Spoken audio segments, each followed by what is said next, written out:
Hey there, happy Friday Eve from Radically Rational and RadicallyRational.com. First, to quote the late Meatloaf, 2 out of 3 ain't bad. No, it was not a good night for the Astros, as despite the return of Altuve and Alvarez, and despite the fact they had an early 3-0 lead, they get boat raced by the Rangers 13-5.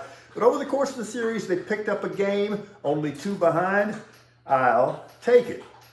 So the Angels say they're not going to trade Shohei Ohtani. I think that's extremely rational. All right, so the U.S. women's national team last night gets the draw with the Netherlands 1-1. So the Netherlands and the United States are still tied atop Group E. Next up for the U.S., a game against Portugal. Okay, do you think the NFL running backs ought to form their own union? I'm kidding, I think. And I still think there's about a 50-50 chance that Zeke ends up back with the Cowboys at a much reduced salary. Couple of things. Dallas still needs a short yardage and goal line hammer, and Zeke still protects the quarterback in pass pro like an absolute demon. I think that might happen. We've all heard that a rising tide lifts all boats. Well, the next boat in the harbor belongs to Joe Burrow, okay? You think Justin Herbert broke the bank? You ain't gonna believe this.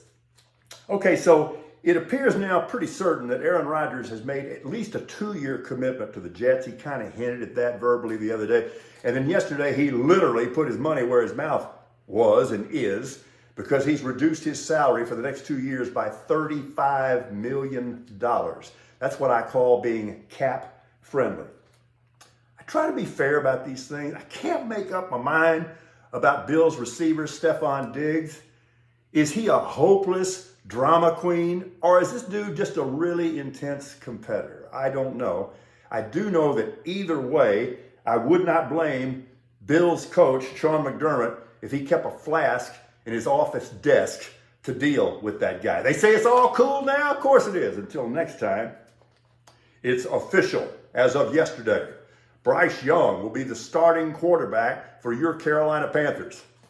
Like it wasn't official before yesterday, that guy is no ordinary rookie. Colorado is headed to the Big 12, and they've done this very smoothly because they will exit after the 2023-2024 sports calendar, and that's the time when the Pac-12's television contract expires, so CU can make the move without an exit fee. Okay. We all saw what happened yesterday, and it looked chaotic, and it looked like it was an episode of the Keystone Cops. And yes, DOJ attorneys and the attorney team for Hunter Biden were incredibly incompetent here, and it was painful. But as we often say in every business, it's better to get it right than to get it quick. And with that, I want to give all the credit in the world to the judge in the case, who in my estimation got it exactly right, despite the chaos flying around. And really, she protected everybody's interests.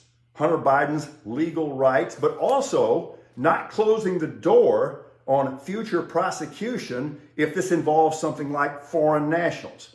Okay, so she did the right thing. They came back with the amended agreement that they had come to, and she said, nah. You're both going to have to file briefs so I can make sure this is legal.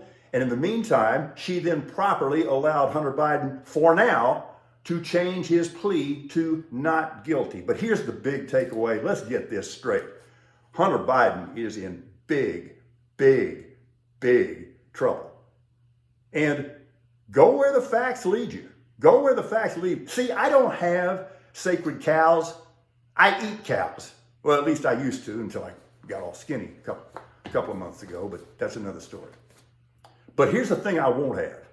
Until and unless there is any evidence, any tribal attempt to link this to Joe Biden is not only premature, it's deplorable.